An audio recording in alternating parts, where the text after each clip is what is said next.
Welcome back this week, my loves. In this episode, I've got a lot of ground to cover with y'all on some ideas and concepts that I'm very excited to discuss and play with and expound on in today's episode. And of course, those of you that are Wicked fans may have picked up on that reference in the title, the Together We're Unlimited part, that I am going to be talking towards the second half of the episode a lot, actually, about Wicked and how there are just so many beautiful ways that the stories and the characters in Wicked illustrate connection to self. So be very excited for that. I think we're going to have a lot of fun in the second half of this episode, getting to dive into that. I really got to kind of set the scene for you all around what the current problems are that women considering divorce are facing. And along with that, let you in on some of the work that I've been doing over in the community that I believe provides a framework of solutions that I am very excited to share. I am immensely proud of, and that you, as my podcast listeners, are going to see weaved more and more throughout the next 8 months of this 2026 year ahead. So we're in April at the moment of 2026, and I have this framework in the community where we're going to be taking chunks of the next, 2-month sections, studying each of these, and a lot of my podcast episodes are going to tie in beautifully. So I wanted to prep you all for that because I'm going to be bringing in guests that are specifically around these different ideas, one of them being connection, which I'll talk about later.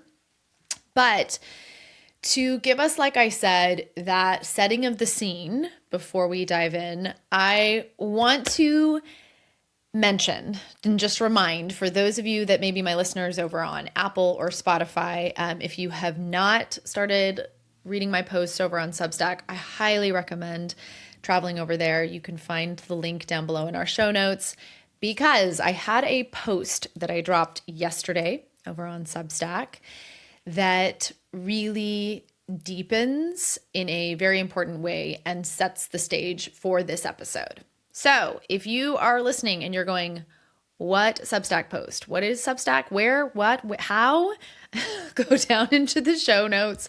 Just pause this episode. It will be here waiting for you when you come back, and go give it a read. Because I think it's going to really just in a much more personal way.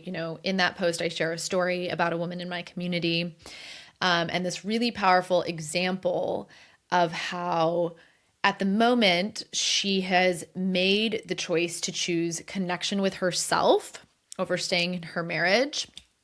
And she's experiencing this really intense, double bind kind of feeling of losing being the favorite to the people that were benefiting from her abandoning herself.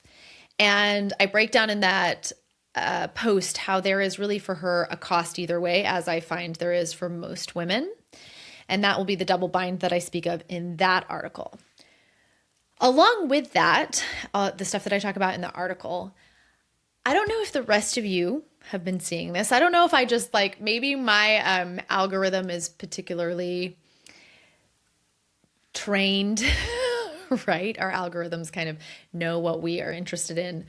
But I've been seeing more and more in the world right now, at least it feels like to me, that women are waking up to this double bind that I referenced in my post and ultimately deciding that the systems of oppression that we live in that have been built on women's unseen and unpaid emotional labor, ultimately propping up the underdeveloped psychology of so many men, are no longer sustainable. And they are opting out of them.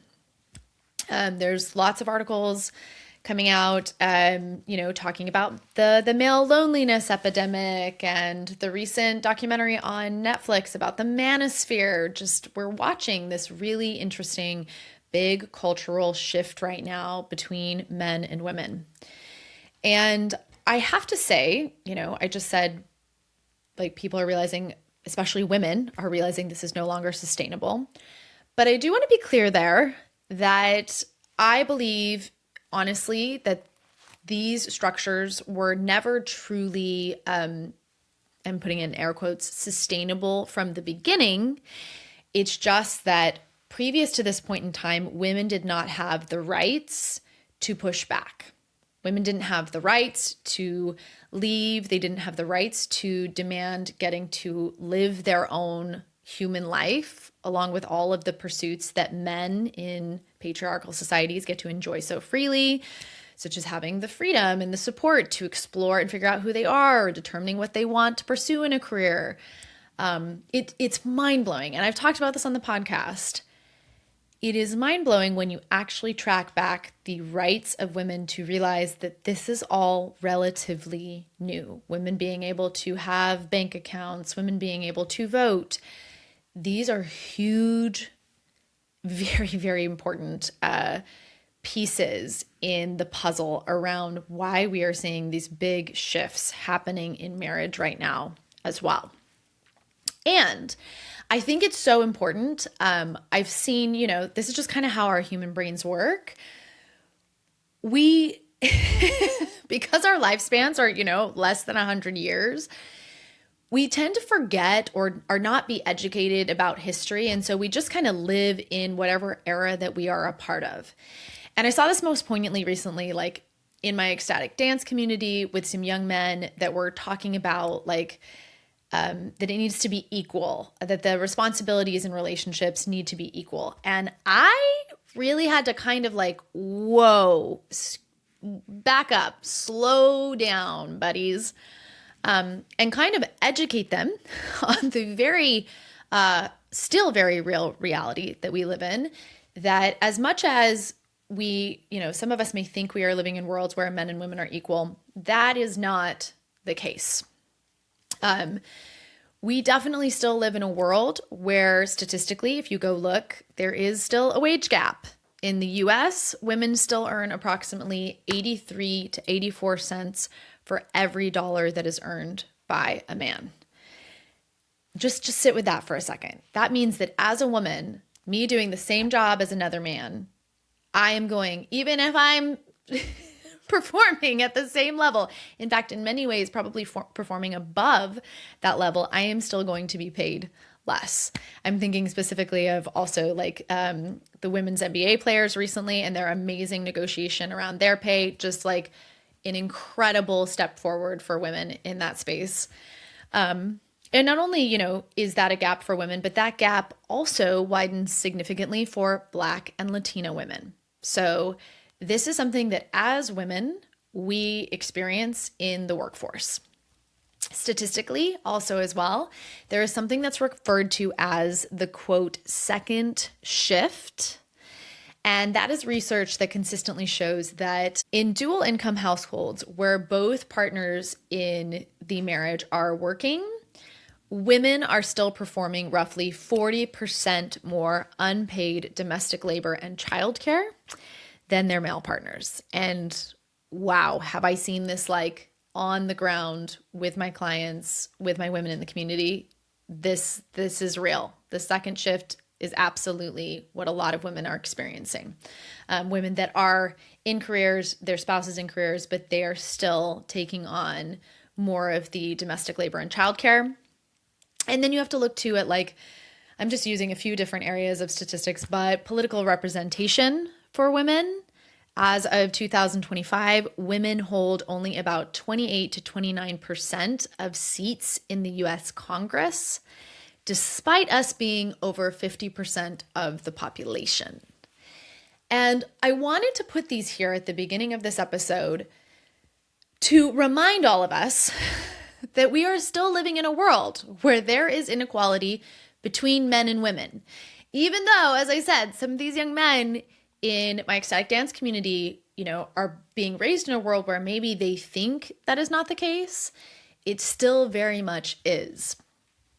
And why it is so important to understand that is because I have seen how women that are struggling within these systems, women that are considering divorce and are like, why is this not working? Why is this marriage not a fit for me? Or why am I unhappy? Or why do I not feel connected? Or why do I feel drained? If they don't understand or see themselves through these bigger systems where they are left, the only route they are left with is to internalize and to blame themselves. So I also want to provide some resources here for those of you that may be finding me for the first time. Maybe this is your first episode listening, or, one of your first 5. If you are new to me, I highly want to recommend, especially if, as I'm talking about this, maybe you're like, wait a second, no, men and women, like, we're equal. We've come so far. Definitely go give one of my favorite episodes from the podcast, Diabolical Lies, an episode called The Men Are Not, I think it's something like the Men Are Not All Right. We'll have it linked down in the show notes. Highly recommend. Cannot recommend enough. If you are a woman considering divorce right now, you want to go listen to that episode. That is foundational work for just understanding how the system of patriarchy works, at least in the US. And then also 2 other episodes that I have, episodes 65 and 66, where me and my best friend Quinn really went into in depth the book, The Tragedy of Heterosexuality, which I actually just heard from Quinn a couple weeks ago, I think, that Diabolical Lies just did an episode as well on the tragedy of heterosexuality. I consider it to be just like foundational information that women trying to make decisions in this day and age need to understand about the systems that they are a part of, that they may not realize, that may be hidden, and that they are possibly, very subtly being disadvantaged by, depending on, your different levels of privilege, all those different factors. Now, why I want to take time at the beginning of this episode to emphasize this again is because the rate at which these dynamics, the previous dynamics around marriage and roles, the rate at which these dynamics are no longer working, in my opinion, is a real crisis of our time, especially for the millions of women that are finding themselves in marriages with partners that are unwilling to grow or evolve or change, even as we watch the collapse of these systems happening. For these women that are experiencing this is the whole, I call it a crisis because I know what it feels like to be a woman trapped in that dynamic, experiencing the excruciating confusion and not having the frameworks or the understanding to support me while going through that. And on top of that, so many of us are experiencing partners that are still benefiting from those systems the way they are. They're benefiting from the patriarchy and at this time don't want the status quo to change. And as I've been watching this wave growing for a while now, I was actually, as I was doing this episode, I was thinking back, how long have I been watching this now? And I've been working with women considering divorce since 2020. So almost around, if not over 6 years now. And, 6 years of seeing this wave, not only getting to read articles about it, but to actually work with women in their individual journeys. And the impact that had on me was that this last year, especially coming out of 2025 with the new president in the US coming off of 2024, it was just a year for me of oh my God, these systems they are not working. They are hurting people, and feeling a deep desire to do more for my women, especially for my women in the community. I knew that I wanted them to have actual frameworks, actual tools that would help guide them, not only in the way I've already been doing. You guys have really, I think, here on the podcast gotten to see my neurodivergent, pre being diagnosed with ADHD approach of just like anything, everything, which is one of the beautiful things about my brain. It's endlessly curious and it loves to find patterns and strategies and to connect the dots.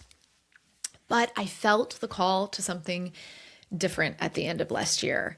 I wanted to slow things down. I wanted to not just have like tons of different resources, but to actually have a framework to work with.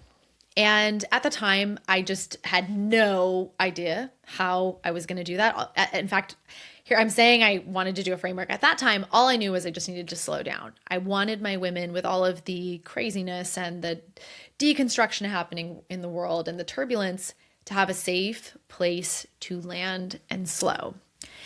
And thank goodness, towards the end of last year, Quinn was reading Strong Ground by Brené Brown.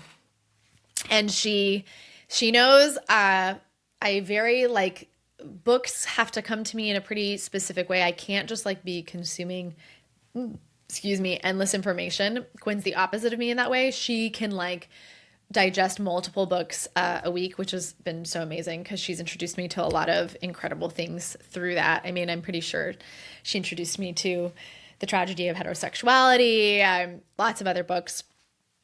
But with this one, as I started reading it, I found within it the languages and the ideas that I realized I wanted to focus and spend the year of the community curriculum on for 2026.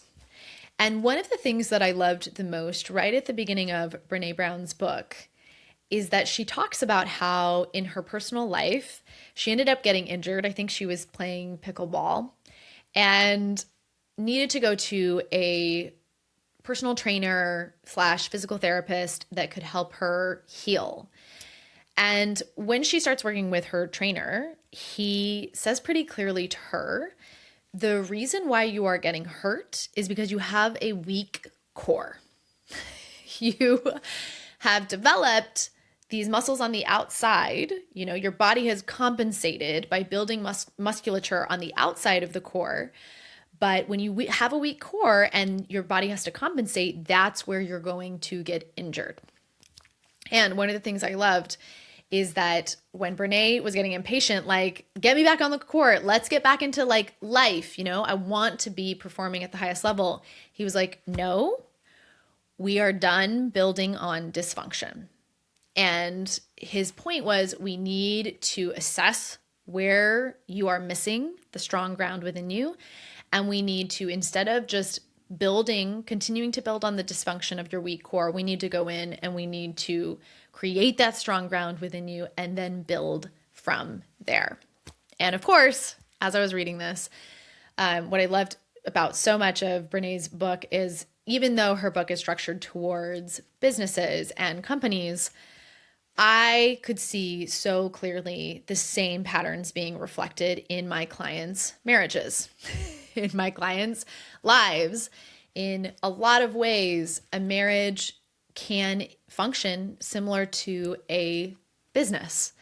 It is a merger. It is a coming together of different ideas and two different people trying to create something that actually is, you know, productive and giving back to both of the people within it. And if it is built on dysfunction, what we often see, especially if both of those individuals are disconnected from themselves, maybe they have weak cores, they do not have strong ground within, the marriage is going to compensate with patterns that will eventually cause injury long term. And that injury is really what I was talking about in my Substack post from yesterday. When we have systems like heavily gender stereotyped families or traditional marriages that I believe can be, and more often than not, are built on the dysfunctional core of that foundation having to be that the wife and the mother needs to codependently abandon herself to make the system work, that cannot last sustainably. there absolutely will be a cost. And I know, and the women I work with know, that that cost is often the mental, emotional, and physical health of the woman. This is why when I meet women, often the women that I meet on my 90-minute sessions or coming into the community or working with me one-on-one, the first time I meet them, they are often already in a pretty fairly deep amount of suffering. They are experiencing depression. They are experiencing anxiety. They have been trying to navigate excruciatingly intense psychological pressure and pain. They have been losing energy and sleep and time to incessant worrying and vacillating and moving from guilt to shame and back again. You name it, these systems being predicated on their self-abandonment has a cost. And previously, my approach in the community and here on the podcast, because I just had no exposure to a different idea or framework, like I have with Brene Brown now, my approach was to just share all the different tools and strategies I've seen that work. And I know that has been amazing for the last 2 years. I know it has gotten many of you results. I've heard from so many of you about the impact that the podcast has had on your lives. But I also realized that this approach can kind of lead to a throwing spaghetti against the wall kind of technique for most women, and just kind of okay, what is going to stick? Which, that is honestly what you all have watched me have to go through in my personal journey of being the one that's testing or, I think it's just so special that on this podcast, you all basically have been able to see me go through eventually figuring out my ADHD diagnosis after, seeing it through a CPTSD realm. And even before figuring out CPTSD, just each of those pieces have had to come bit by bit. And I knew, though, at the same time that when it came to my 90-minute sessions, when it came to my one-on-one coaching, those were different from what I was able to give in the community and the podcast, because in those containers, I could really drop in one-on-one and use the incredible tool that I have honed of my brain over these 6 years and its ability to detect patterns and all of my exposure to women considering divorce to really curate and give that personal route to my women in those ways. But this year, having been introduced to this book and inspired by Brene Brown, and definitely with the support now of my ADHD diagnosis and having that support of medication, I realized reading her book that I wanted to also create a framework for the women in my community, a way that women who maybe couldn't afford working with me one-on-one or in my 90-minute sessions would still be able to have a system that wasn't necessarily my previous okay, here's a lot of different things, try all the things, but something that would allow them to self-identify and assess where their ground in both their marriage and their personal relationships with themselves was strong or not. And then from there, be able to know what tools and strategies would work for strengthening that specific area. And I am honestly deeply thrilled and so proud to be able to share with you all on the podcast that system, that framework has been created this year by me and is currently being rolled out in my community. And it's something that I am calling CORE. That is the acronym for the framework that I've built. And I'm really, it's very exciting for me to have something like this to bring into the community. Probably because y'all, I think in getting my ADHD diagnosis as well, I've realized how much I have so many interests and so many things that I have just a huge wealth of knowledge within me that I, as I just said, could share on 90 Minutes and with one-on-one clients. But I wanted to take that knowledge and make it into something that could really, in Quinn's words, become like intellectual property, something that I can refer to that becomes a framework that allows those of you in the process of considering divorce that are like already overwhelmed, overstimulated, systems collapsing, what are we doing? Have a safe place to land, something that streamlines it, something that allows us to slow down and find that strong ground again.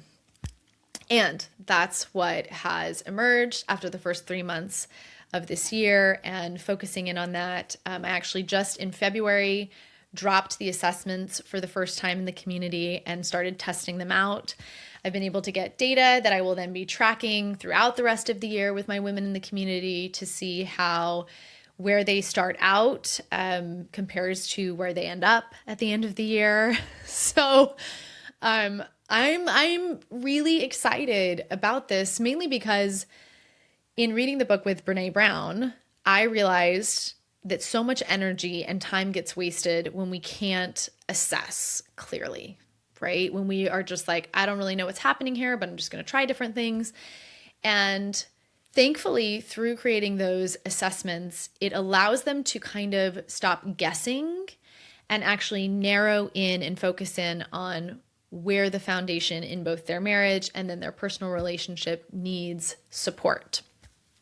Now, as I said, we have assessments, and then from the assessments, I built out a framework that has 4 different pillars that kind of support your foundation. And that framework is called CORE. And why it's important for you guys to know that we are doing this whole work behind the scenes in the community right now is because for the next 2 months in the community, we are going to be taking that first section of CORE, so C, which links up to connection. And we are going to be doing a deep dive in the community around focusing in on connection. And not only will we be doing this together in the community, but over those next 2 months from April to May on the podcast, I am probably going to, as you will see, have this theme threaded throughout. I think it showed up a lot in my post yesterday on Substack. It's obviously showing up in this episode here.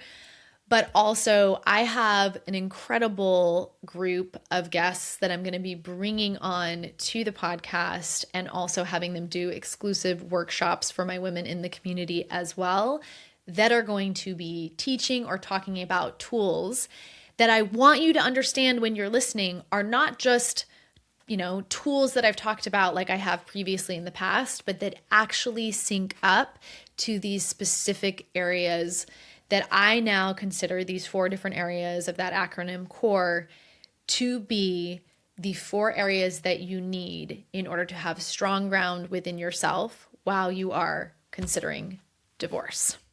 So I wanted to take a little second to just vibe with all of you on how massive an undertaking this has been for me and what incredible beauty is coming out of it. I'm really, really proud of the work that I'm seeing myself create this year.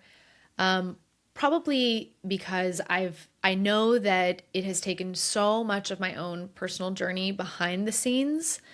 Those that are close to me, I know my women in the community have seen some of this. You guys have heard a little bit about it from me on the podcast, but it has been a deep and difficult journey in its own way, getting to the point of understanding that I have ADHD and getting that diagnosis. I really consider, for me personally, that is a huge piece of my journey with self-connection, with understanding the way my brain works, the way I am different. And instead of that being something that I'm shaming or feeling less than around, or I need to be more like Mel Robbins. Those of you who know. really coming into more acceptance with myself, and not only acceptance, but love and support around those pieces of me. And that can be really scary in the beginning, accepting a diagnosis, thinking about yourself differently, viewing yourself differently in the world. And so to have that diagnosis come last year in October, and then to be here in April, putting out and creating some of the most cohesive and like beautifully structural work that I feel like I've ever done, just feels like a real triumph in its own way. And I've just, where previously too, a lot of women in the community that got to be in it for the last year know, like every month I was doing something different. Every month it was an entire new curriculum. And to take this year to really build it much more in support of my own nervous system, to also slow it down for all of the women in the community, it just feels like such a living representation of what this piece of connection, truly having self-connection, can look like, and how it can not only change your own life, but be incredibly supportive in the other areas of your life, as I'm seeing here, right? I am, in supporting myself in this way, being able to now give so much more in ways that I would never have dreamed a year ago that I would be able to do. So part of this too, of what's been so fun with this, is that this past week, I just got finished scheduling all of the podcast recordings and workshops with my guests. And y'all, that is like, I have never had all of my guests for like a 2-month span already picked, and, multiple episodes already recorded.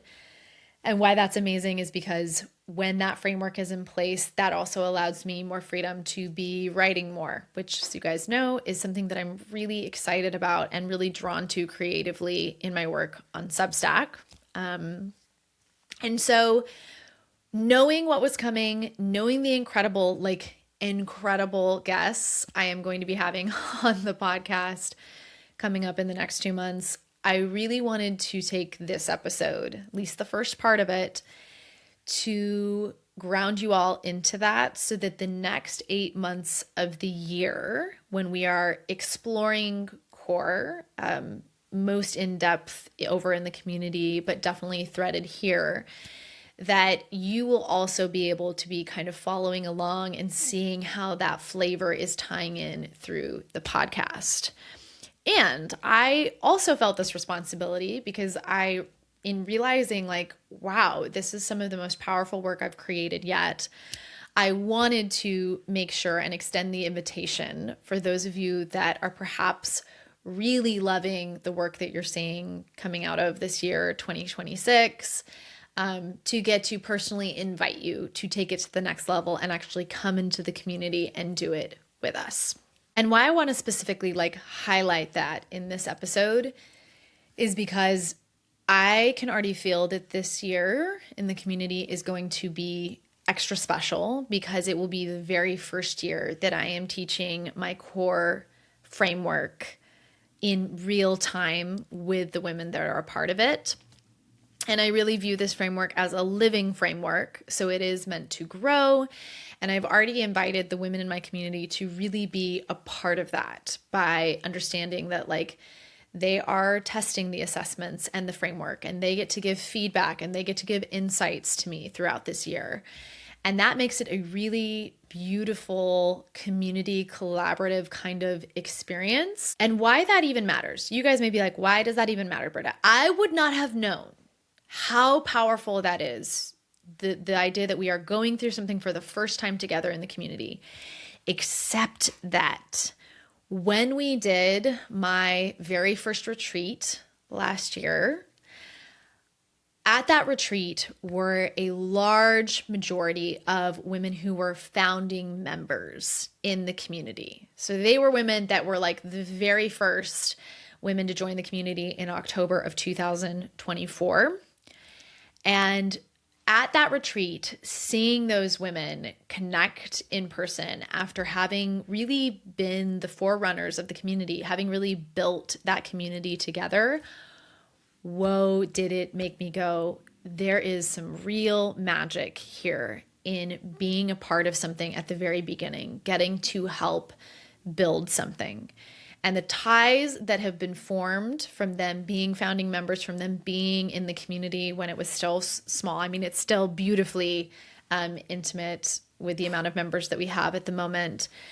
But their ties, them getting to be the very first ones at my very first Stay or Go retreat, those ties have been really unbreakable for so many of them. I have a good amount of them that are still in the community, and they are still deeply connected. Still, one of them just went and flew and visited another one last weekend, like still connecting. So I wanted to highlight that. I feel a responsibility, especially now that I know the power of community in ways that I did not before. I would say before I started my Stay or Go community, the only community I'd known was my religious community through Mormonism, and having left that religion and really seen, I think, having like the rose-colored glasses come off and seen more of the dangers of community and the ways that community can really stifle and shame and guilt you into doing things you didn't want to do. I kind of had a bad taste in my mouth about community. It was like, yeah, no. But this community, this group of women is so incredible. It is like, I think a big piece of it is the women that want to join my community come from listening to the podcast. And so the same energy that's in the podcast is in the community, but like multiple times over, because it's in all these different amazing women who, yes, are all different and on all different individual journeys. But the things that we have together are that we have each other's backs. We are, silly and spicy and inviting and warm and authentic and vulnerable and real. And I've found myself actually lately, meeting women or hearing women in their interviews to join the community talking about feeling lonely while going through this. And it's starting to shock me more and more because it is so far removed from my experience of what considering divorce can be. Because I see a world and a community where considering divorce actually becomes a place of more connection, more love, more best friends, more feeling seen than for some of these women they've ever had in their entire lives. So total little tangent there, but I needed that to be said in this episode because I really wanted those of you that have been my podcast listeners that maybe for a while have been considering, but were waiting or looking for that moment to know that this year is an incredible year to consider being a part of the community. And to also know, I just want to add like a beautiful little caveat for anybody that may find this later on in the year, later on in 2026, that you don't have to stress about coming in later on in the year because I'm leaving all of the content open for the year. So where previously, my women from the community last year will know each month was its own piece of content that then was closed. So those that were in it previously got to have the resources, but if you were joining, you didn't get it retroactively. This year, I've decided to do it differently. I've really left all of the calls, all of the workshops, all of the commentary that we're going to be building and going throughout the year open so that anybody joining towards the end of the year will still have access and be able to do the assessments, learn about the core framework, and then start applying. Now, with all of that said, that's just something my beautiful little ADHD brain had to have here for me to feel ready to take you guys through the next 8 months of the podcast and some of the guests that we're going to have there, talking about this first pillar in my core framework. So the C stands for connection. And specifically, I'm talking about connection to yourself. And I want to spend a little time with y'all talking about why I believe self-connection is so essential to your foundation and to having strong personal ground within yourself. And in my Substack post, I actually made a pretty big claim. If you guys will remember from reading it, I was talking about how there's this double bind women face of either they choose themselves and they lose conditional love and approval, or they end up having to choose to stay in the marriage and lose connection to their internal wild soul self. And when faced with that double bind, I said clearly that my answer will always, always be to choose reconnection with self. And I want to take you deeper into why that is by answering two important questions. The first one is going to be, what is connection to self? And the second is, why does it matter so much? And to kick us off with this first question, I realized the idea of connection to self can be very, very broad and interpreted very differently. So I want to make sure and give you how I personally, within my work, within the way I'm talking about connection within the core framework, how I define it. So I define connection to self as having a deep internal anchor to your inner truth and identity that allows you to show up with unshakable self-trust and integrity, even in the face of disapproval, love withdrawal, and loss of safety or privileges that were previously afforded you through self-abandonment. Now, if you give that a listen again, let it really sink in, let it land in your bones. For those of you that have been listeners to the podcast for a long time, you will know that this is really the heart of my work here.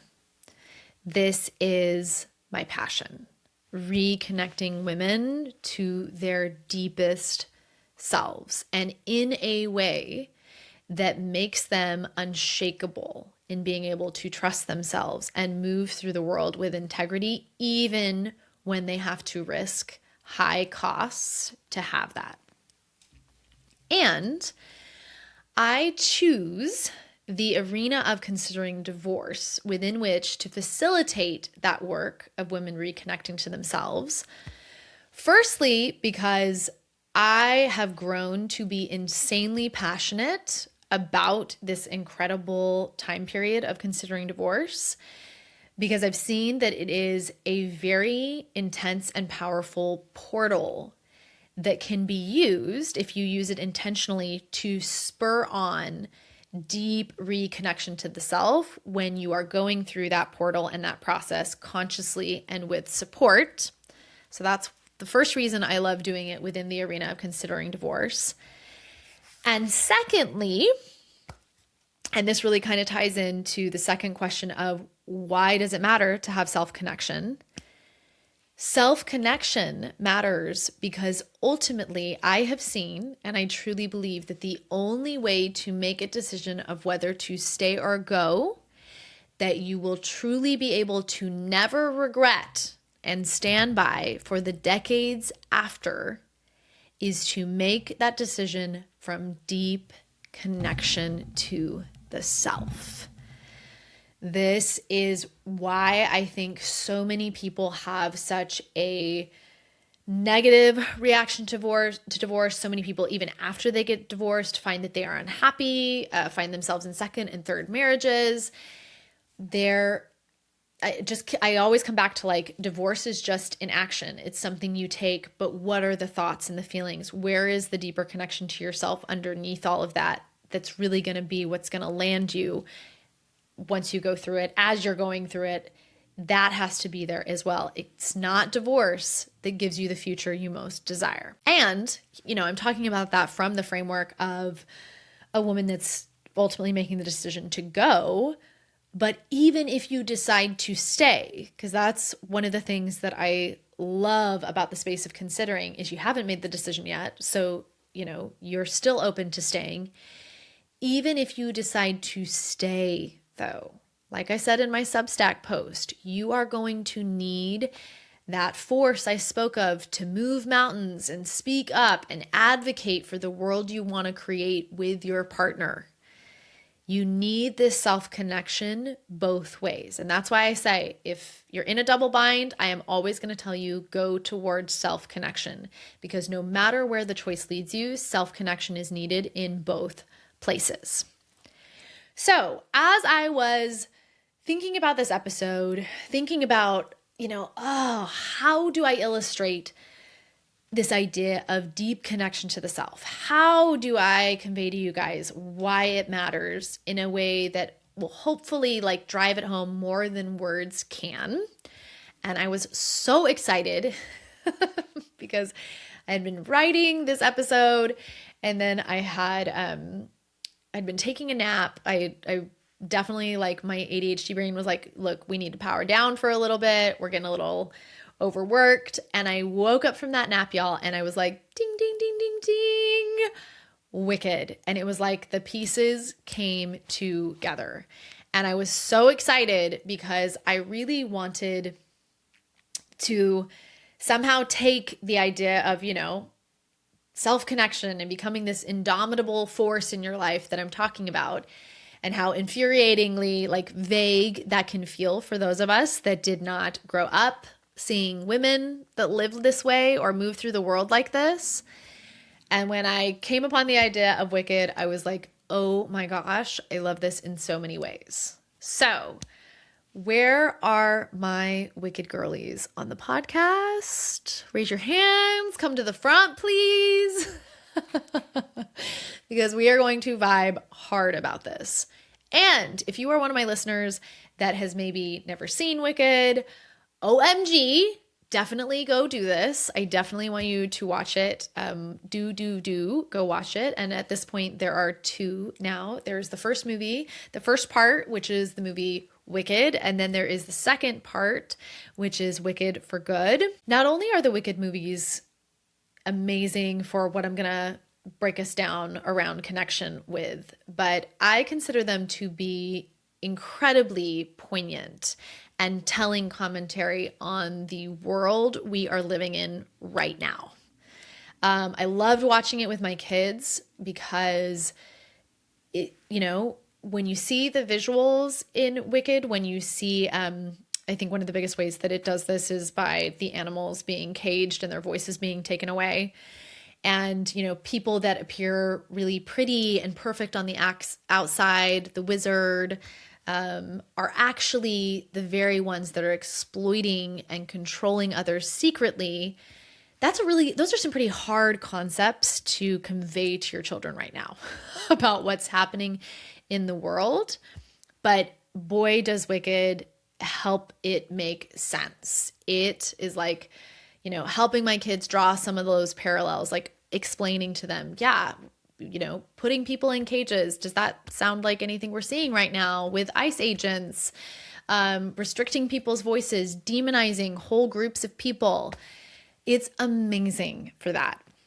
It's also really amazing for showing that individuals that are actually fighting for justice, that are actually more empathic and caring, can be demonized and painted as evil, which is our character of Elphaba. So truly, in so many ways, I think they're amazing movies to watch with your kids, helping your kids understand more of social justice and how people that look really pretty can also be doing evil things. I think there's lots of incredible, poignant examples and stories there that I will try to not continue going into because I really want to focus in on connection. And I will just be clear, I want to give a full disclosure that there will be spoilers ahead. So for those of you that maybe haven't watched it yet and are really excited to maybe skip this part of the episode, come back to it. But for those of you that have watched it, I am so excited to vibe hard with you on all the beautiful examples that I see of various characters in Wicked illustrating the power of connection to self. So let's dive in. Okay, so for those of you that have seen the first movie, right? The first Wicked movie, just to go recap so we kind of know where we're at. Elphaba, who has never felt a part of the group before, finally becomes a part of a friend group. And she's starting to believe that maybe there's a world where she can both be herself and be accepted by the people in power, right? Until that tragic moment when she meets the wizard and it turns out that he is not who she thought he was. And she is faced with this moment of having to join him and betray herself. And instead, she chooses connection to herself at the expense of being the wizard and everyone else's favorite, which is just such a beautiful example with what we've been talking about in the Substack post and already in this episode, right? And in that moment, towards the end of the movie, the first movie in Wicked, you see this really big contrast too, because while Elphaba decides, nope, this is too high of a cost, Glinda still doesn't see it. She does not get it. And I think a big piece of that is the amount of privilege she is afforded by the system. This is the patriarchal bargain that women make. So she doesn't yet understand or see the cost to self that is being extracted by aligning with the wizard. And I am going to reference quite a few of the lyrics throughout the movie because, y'all, once you start reading these lyrics in this framework, you're like, oh, these just hit on a different level. So towards the end of that movie, as Elphaba is deciding, like, no, I am not aligned with the wizard, and Glinda is telling her, like, wait a second, what are you doing? You're throwing away everything you want. Elphaba proceeds to sing this part where she says, something has changed within me. Something is not the same. I'm through with playing by the rules of someone else's game. Too late for second guessing. Too late to go back to sleep. It's time to trust my instincts. Close my eyes and leap. It's time to try defying gravity. I think I'll try defying gravity, and you can't pull me down. Of course, as I'm reading this, I am thinking of so many of you, right? Perhaps in the throes of this process of considering divorce, and maybe you have reached the point where you are going, something has changed within me. Maybe I don't want to play by the rules of someone else's game anymore. And maybe you are realizing it is too late for me to go back. I cannot close my eyes to this. And now it's time to jump. And Glinda says, right after, Elphaba sings this part, she says, can't I make you understand? You're having delusions of grandeur. How many of us in these moments where we are feeling called back to our self-connection, back into integrity with our soul calls, have been told by a husband, by a parent, by a well-meaning sibling or best friend, you are having delusions of grandeur. This is what the world looks like. This is the game. These are the rules that have to be played, and you have to play within it. And I love this moment because Elphaba responds with this next verse where she says, I'm through accepting limits because someone says they're so. Some things I cannot change, but till I try, I'll never know. Too long I've been afraid of losing love. I guess I've lost.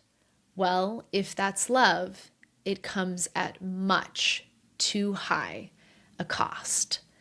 I'd sooner buy defying gravity. Kiss me goodbye, I'm defying gravity. And you can't pull me down. Ah! Right? Right, Joel? I mean, I'm just like, I remember re-listening to it and watching it, or, re-listening to the song, watching Wicked when it came out and being like, oh, she's just this incredible image of why self-connection is so powerful. We are watching her completely choose herself. We are watching her break through the beliefs and the limitations she's been trained through, the things that say you can only go this far and then those are the limits. And I love that part where she says, too long I've been afraid of losing love. This is what I was talking about in my Substack post, where I'm writing about how the double bind we find ourselves is losing the conditional love of others if we choose ourselves. And Alphabet is saying so clearly here, for way too long, I've been afraid to lose that.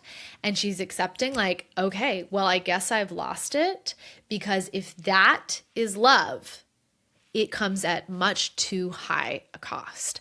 I so remember the moment for me when I started to like see this. It was a moment with my, now ex-husband. He was my husband at the time, where I asked him, like, what is love to you? And I remember for him, love was like, love is when you do things you don't want to do to make someone else happy. And I felt this visceral reaction of like, nope, if that is love, it comes at much too high a cost. Like, I cannot, my eyes are opened. It is too late to go back to sleep. I cannot go back to doing things I don't want to do just to receive love from other people. Now, after Elphaba finishes this verse, there is this gorgeous, it's like one of my favorite refrains in the whole Wicked series, out of all of the songs. And it's this moment where Elphaba calls to Glinda to join with her. It's like some part of Elphaba can see a vision of this other world that she and Glinda could create together without the wizard. And she says to her, come with me, think of what we could do together. And then she sings unlimited. Together, we're unlimited. Together we'll be the greatest team there's ever been, Glinda. Dreams the way we planned them, Glinda says, if we work in tandem. I'm trying so hard not to sing this right now, y'all. And then they say, there's no fight we cannot win, just you and I defying gravity. With you and I defying gravity. And Elphaba says, they'll never bring us down. Are you coming? And in that moment, Glinda cannot make the jump. At that point in the first movie, she is just not awake enough yet. She is not connected deeply to herself enough yet. She is not wise enough yet to the cost of losing her soul connection. I'm having like a side thought here of like, this is why I have my wolf tattoo from Clarissa Pinkola Estes's Women Who Run with the Wolves. That book is where she taught me and talks in so many of her chapters about the cost of women losing their instinctual selves, of losing connection to the wild woman inside.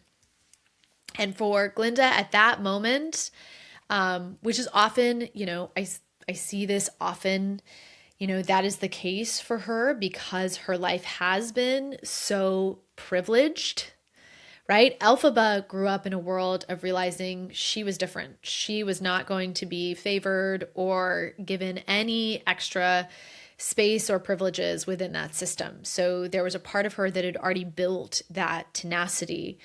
And so when faced with abandoning, she chose self.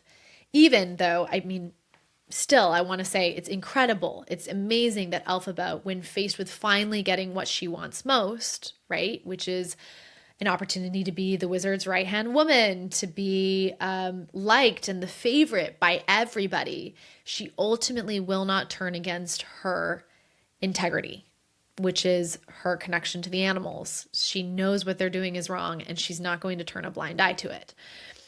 But Glinda is still deeply brainwashed, a part of the world that she was raised in, and she just can't see through it yet. Now, let's go into the second movie. So the second movie is Wicked for Good. And that movie, y'all, that is where the shit gets so real.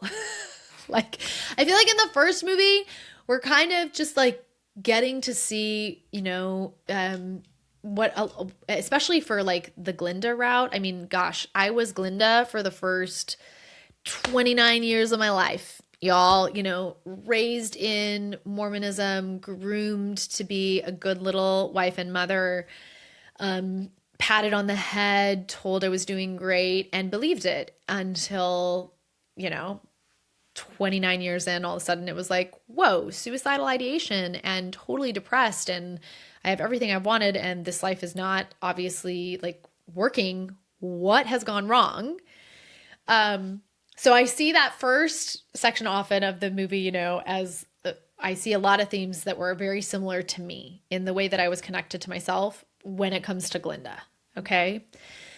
In the second movie, though, Wicked for Good, this is where we get into some of the more complex development around both the characters. I feel like when we look at Elphaba, this is where we're getting to see her almost like post-divorce, where, she's made this choice to choose herself, and yet she's learning that even sometimes following what you know to be right and your soul truth really can ultimately lead to being no one's favorite. Like, I have experienced that route. I watched leaving my divorce, leaving Mormonism, losing all of those communities, all of those people that were built on conditional love. I watched definitely in my family as well, just the disconnection that had to happen there. There's been a lot of those feelings for me in the Elphaba journey of going, okay, there is a cost of losing all the people that were benefiting from this, or all the people that could only love me conditionally. And at the same time, for me, just an intense deepening because I made that initial decision of divorce from self-connection and this is my path. This is what I want. I will choose connection to myself and soul knowings and soul calls over all the rest of it, trusting that even though there would be collapse and disintegration and deconstruction to begin with, that I would be building a world that would ultimately lead me into more connection in the future, which it has. Even though I definitely, had to, in the short term, sacrifice connection, in the long term, the depth of connection that I have now just makes all of that pale in comparison. So Elphaba is in her own process of, realizing, and kind of a big waking up experience for her of learning that, not only are there people who will not see you as the favorite or that will believe the lies that have been told about you, but that there are genuinely people in the world who, even if the truth is told them, only want to see what is directly in front of them that they want to see. And this is that moment where the wizard sings the song. I think it's the one called where, they'll call me wonderful. But I love this. There's just so many. I'm not going to read all of the lyrics from his song, but there's this section where he says, "Take it from a wise old carny. Once folks buy into your blarney, it becomes the thing they'll most hold on to. Once they've swallowed sham and hokum, facts and logic won't unchoke 'em. They'll go on believing what they want to.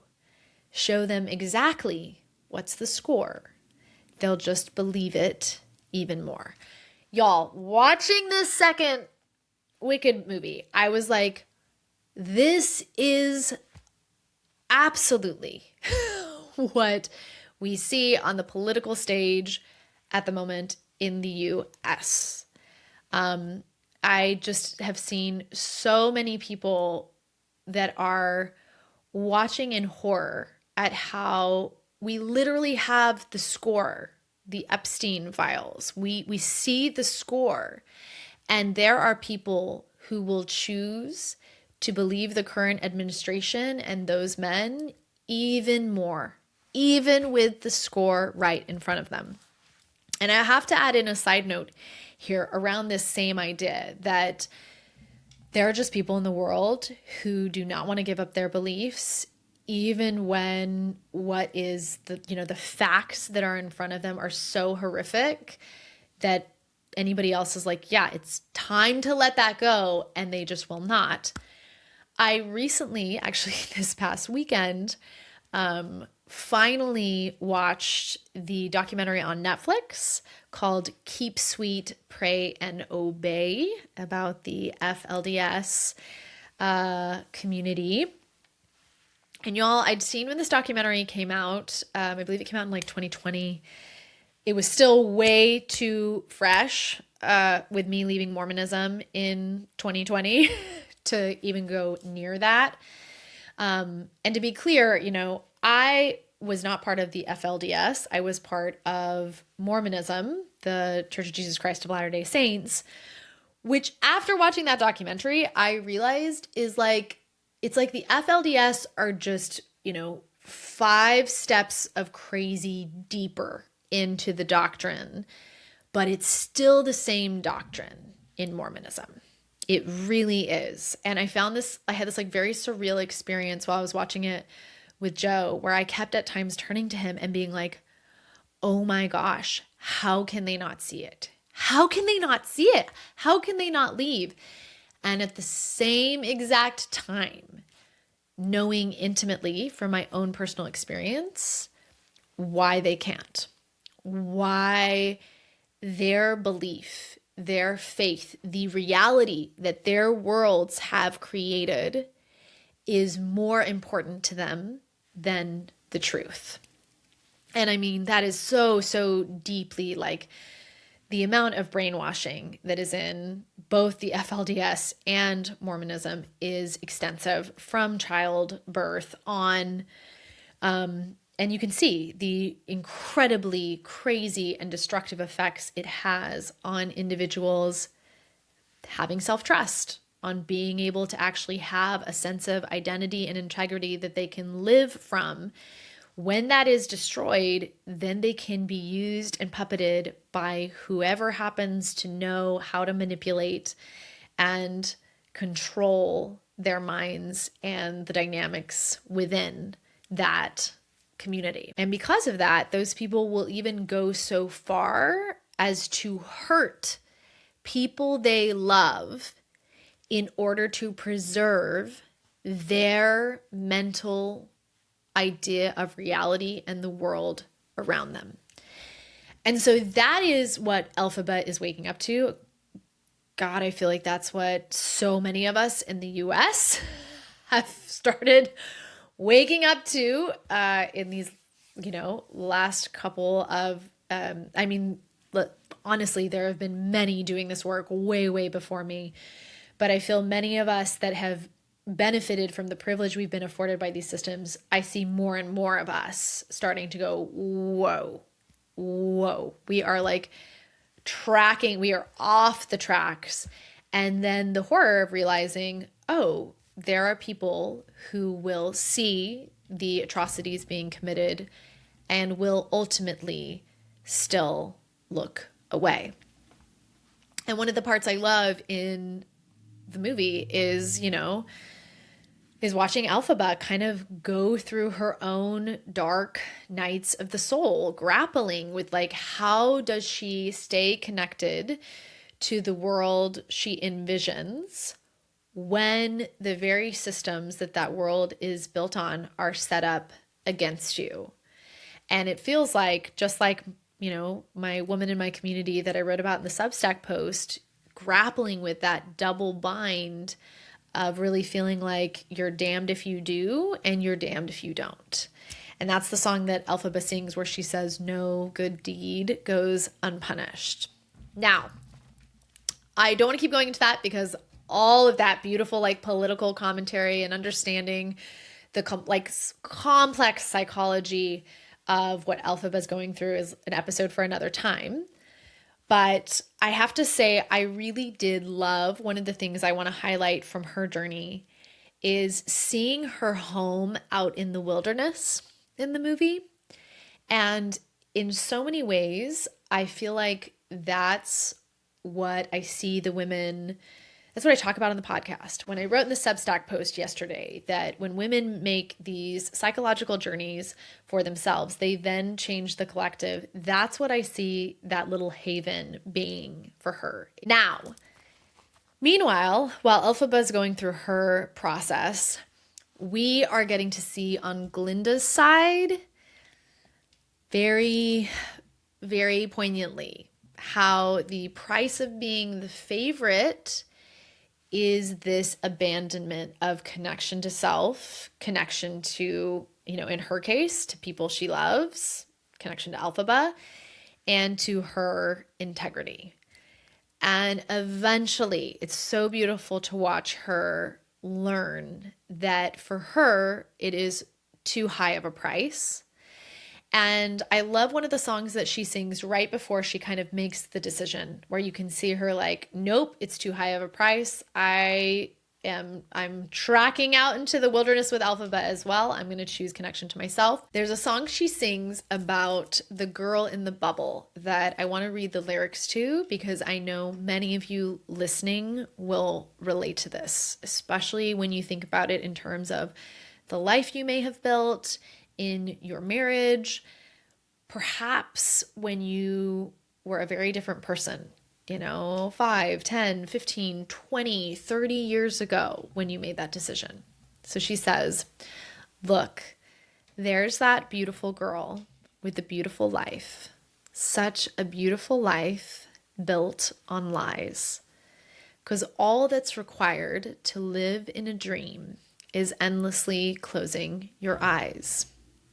She spins such beautiful stories to sing her to sleep, full of magic and glory and love. She's the girl in the bubble, the bright shiny bubble, blissfully floating above. Ah, but the truth has a way of seeping on in, beneath the surface and sheen, and blind as you try to be, eventually it's hard to unsee what you've seen. And so that beautiful girl with the beautiful life has a question that haunts her somehow. If she comes down from the sky, gives the real world a try, who in the world is she now? And though so much of her wishes that she could float on and the beautiful lies never stop, for the girl in the bubble, the pink shiny bubble, it's time for her bubble to pop. For the popular girl high in the bubble, isn't it high time for her bubble to pop? Oh, right? Are you guys just listening to these lyrics now and you're like, so much of this is this process of waking up as a woman, of realizing what you've been sold. And I love, especially this line here where she says, the question that haunts her is, if I come down from the sky and I give the real world a try, who in the world is she now? That is what my woman in the community was grappling with that feeling of I'm no one's favorite anymore. Who in the world am I?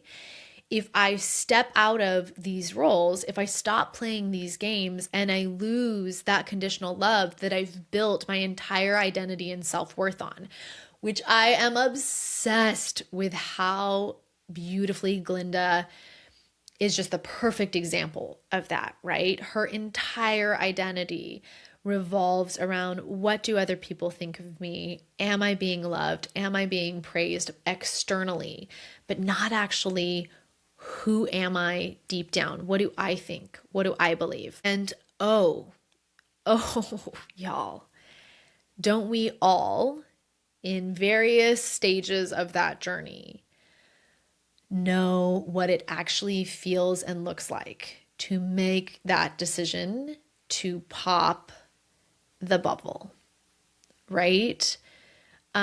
This is that deeper layer that for so many of you,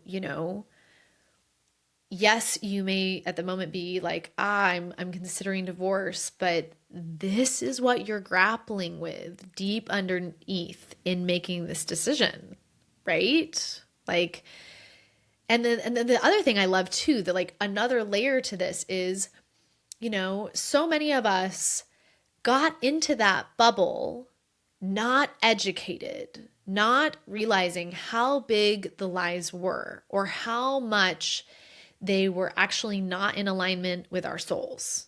Like I got in that bubble with having been completely disconnected from myself from a very, very young age.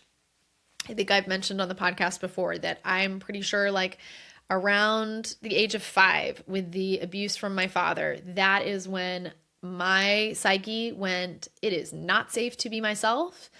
I will just chameleon and be whatever anybody else wants me to be. And so, yeah, then I became just kind of a part of the machine. Like you see Glinda, she is a part of the wizard's machine. She is just doing what she needs to do to be safe and conditionally loved within the system that has told her this is all she's good for. And I totally and completely relate to that exact experience.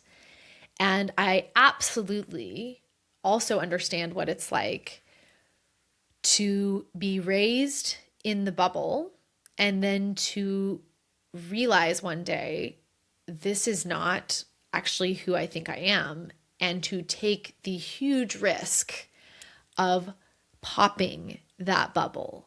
And in the movie, putting on the shoes that look like Elphaba and climbing up on the horse and riding to the castle and risking being seen in the very places that the people who conditionally loved you will now, if they were to catch you, shame you and pull away from you. So looking at the two characters, Elphaba and Glinda, these are just some of the ways that we get to see on this type of this level of interpretation of watching both of them and how they handle self-connection, the impact they're able to have in the world depending on whether they're connected to themselves or not.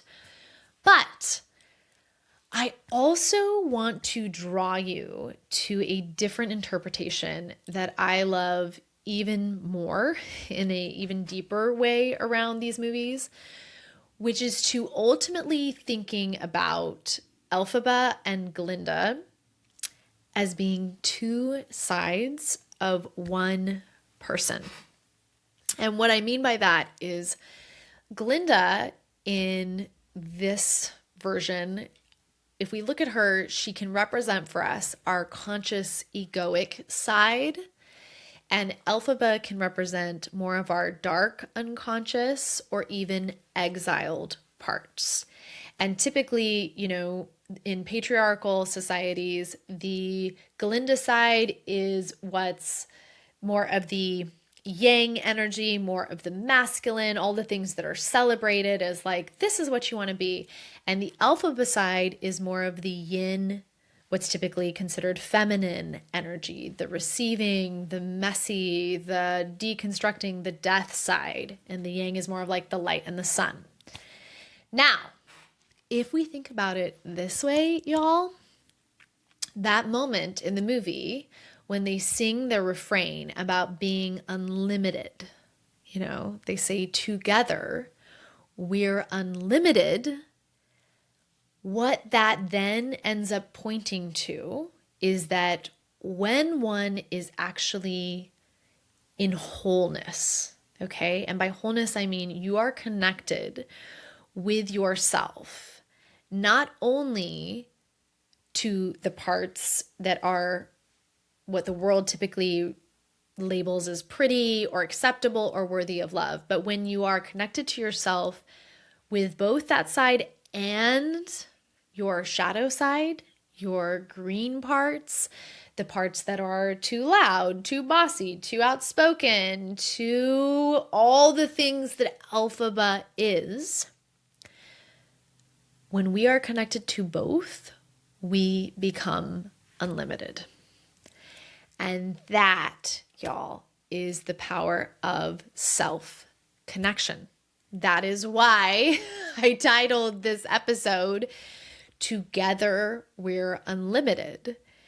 And it is through the connecting of those parts of ourselves that is where we really start to stop the spin that so many of us are in when it comes to considering divorce. Not only are you grappling with the choice that you're going to make externally, but you, in many ways, are in this deep psychological process of the spin that comes from fighting between these two parts, from having a Glinda and an Elphaba inside of you and simultaneously, picking one and then picking the other and then disowning one and then picking, and just going back and forth, versus when we become connected, when we lean in to our inner truth and we instead anchor into an identity that, instead of being either or, encompasses the vast bothness. I'm going to make that word, that vast bothness, that we are both a Glinda and an Elphaba within ourselves. And when we, like both of them did in the movies, when we start shedding those conditioning and rules and beliefs that have smallened and tamed us down to be palatable enough for the world, and from there end up deciding, no, I'm through playing the rules of someone else's game and I want to trust my instincts instead. Now, one of the things that is like a personal, just bummer for me in the Wicked story and the way it ends is that we never get to see that played out in the movie, right? We never get to see a world created where Glinda and Elphaba get to side by side be unlimited together and to be the greatest team that's ever been. And I do think that, once again, ties in, and I love adding this layer here because I think it's important to acknowledge, through that lens, that's really at the end of the story where Elphaba has to be sacrificed for, quote, good, right? For good to be palatable in their world. Elphaba has to go away and Glinda has to carry it forward. And I really see this part as a huge commentary on racism and how we've been trained only to accept goodness in certain kinds of people, and also to ignore outright evil as long as it comes in a white, Christian, and or male package.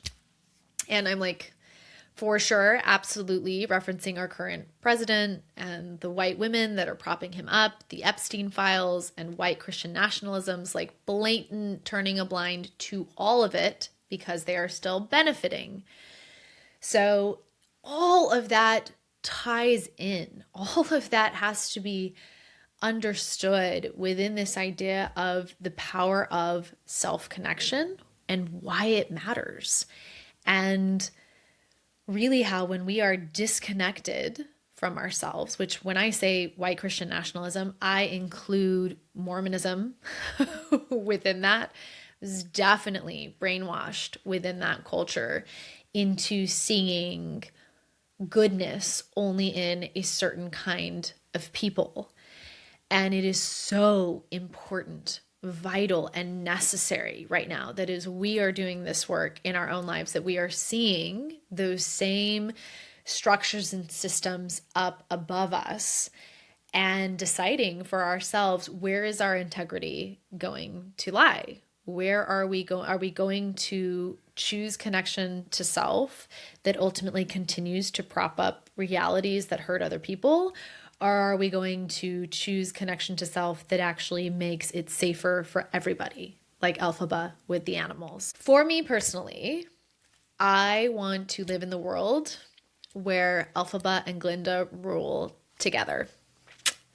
Where way back when, at the end of the first movie, when Glinda had the chance and Elphaba's saying to her, like, take my hand, we will be the greatest team that's ever been. Glinda's like, fuck you, wizard, and grabs hands with Elphaba. And together they create a world where, you know, the animals are safe and they get to speak freely, and the wizard and the manipulative, lying empress woman that was helping him are disenfranchised and stripped of their power that ultimately, as you see in the movie, they were not using for the betterment of everyone, but mainly for themselves and the select few that they deem worthy. And although I may not be able to make a different ending to the movie of Wicked, what I love realizing through these metaphors, through these layers of seeing the movie in this way, is that although I can't change the ending there, what I am doing in my life, in the example I'm setting for my children's lives, in the podcast, in the women that I work with, in the community, is I am creating a different ending to the story of my life, their lives, and the ripple effect that that has on the world around me. Because in choosing to follow my soul calls, to listen to my inner truth, to trust myself and walk a path of integrity with my deepest soul knowings at the expense, because there was a cost, y'all, of the bubble that I had built so long ago having to be popped, I now get to create and move and live in a world that each year I am seeing feels more and more unlimited. As I have shed the rules of the games that were never meant for me, I have found myself expanding in a life that continues to show me what is possible and is filled with, in the words of Glinda and Elphaba, dreams the way we planned them. And it is also like, not only is this what I see in my own life, but it is such a incredible like gift and honor to be doing that work with women in the community. I feel like I am watching in the community Glinda's and Elphaba's linking hands and being like, yeah, I got you, sis. What kind of world are we gonna create? And honestly, you know, that life, that experience of linking up with powerful other women, choosing self-connection over self-abandonment to prop up the systems that ultimately I don't believe are made for women. I want that feeling of living a life that is unlimited for each and every woman that I meet. And honestly, you know, if I think about it even deeper, I want that for each and every human that I meet. But I focus my work on women because we are the ones that historically have been denied the rights to dream dreams the way we planned them, along with all Black, Indigenous, and people of color, and any other individuals that are not privileged within the white, male, ableist patriarchal societies of the last 5 to 10,000 years of male-dominated social structures. Here at the end of this episode, I want to drive home again, y'all, that those structures have a cost. And we know the price because that price has been paid by our bodies, our hearts, and our souls. And I hope that what this episode today does for you is that it really brings in the full scope of helping you understand why that is too high a price and that you are truly not alone in not wanting to pay it any longer. That, my loves, is the heart of the work that these next 2 months in the community is about. This is what, you know, when I say connection, when I say self-connection, this is what it represents to me. This is the depth that I see, the work that I love facilitating, And I feel immensely grateful to get to share it with all of you and to get to walk this journey beside so many of you here on the podcast, in the community, in my work with my clients. Now, before I let you all go for next week's episode, as always, my loves, I love reminding you that not only do I have the podcast, but I have so many other ways that I get to support you in this work. More and more, I am just really acknowledging and celebrating that this is such a gift in my life to be able to have offerings to give to you as other women considering divorce that are beautifully attuned with what I would have wanted and appreciated back on my journey. I mean, I think of so many of the things that I get to do as a coach with my women, and I'm like, man, I would have given anything to have had a podcast like this, to have had a community like this, to have been able to get on a call with someone like this. It would have saved me so much time and energy. But one of the first ways to do that is by becoming a paid Substack subscriber. That will give you full access to the other 3 episodes that will come out this month. And I'm just going to be like totally clear here that you are going to want to be a paid subscriber this month, because next week's episode is one that you are not going to want to miss. I will be interviewing a woman who joined my community last summer, and she's going to be sharing her incredible journey with what she is calling her exit to expansion, and how being willing to exit her marriage was actually the very thing that expanded it. It's one of my favorite conversations. I'm very excited to bring it to you guys next Tuesday. Along with being a paid Substack subscriber, there is also the community, which I have talked about extensively and cannot just, it gets better and better with each month that goes by. To take you there, super easy. You can text Stay or Go Community, all one word, to 33777, and you'll be able to sign up for an interview with my assistant, Alex, that I will then get to watch and reply to you if you get accepted into the community. It's a really beautiful process.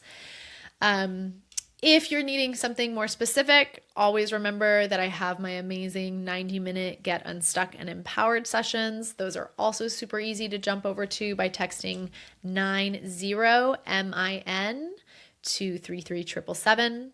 And last but never least, I have my deep dive one-to-one coaching container. And this one is one of my absolute favorite offerings because it is truly life-changing. And by life-changing, I mean not just like making the decision of whether to stay or go, because absolutely that is life-changing, but life-changing in the way of working together with me for 3 months minimum, building together your foundation and reconnection to yourself, kind of life-changing. Like, this is getting to have me by your side and in your ear every step of the way through the process. This is specifically tailored to my listeners who are currently feeling like I have got big things on the horizon in my career or my professional pursuits, but I cannot seem to get out of the spin in my marriage. And parts of you know there are things off, but every time you try to go there, you are just sinking in quicksand. So you're finding yourself leaving it for another year and then another year. Babe, this is the year you don't leave it any longer. Because as I've said from this podcast, from the Substack post I did, connection to yourself, deep, anchored self-trust, and moving through the world with integrity is far too precious to be paying a price this high. If that is you, I have got you, babe. You can check out my deep dive in the link in the show notes. I will be so excited to meet you, fall in love with you, and show you step by step how to reconnect with and fall back in love with all parts of you, both your Glinda and your beautiful Elphaba sides. That's what I've got for you guys this week. Till next Tuesday, I am sending you much love. Notice this week where you're being called to pop your bubble, where you're being called to connect with your alpha besides. Bye, loves.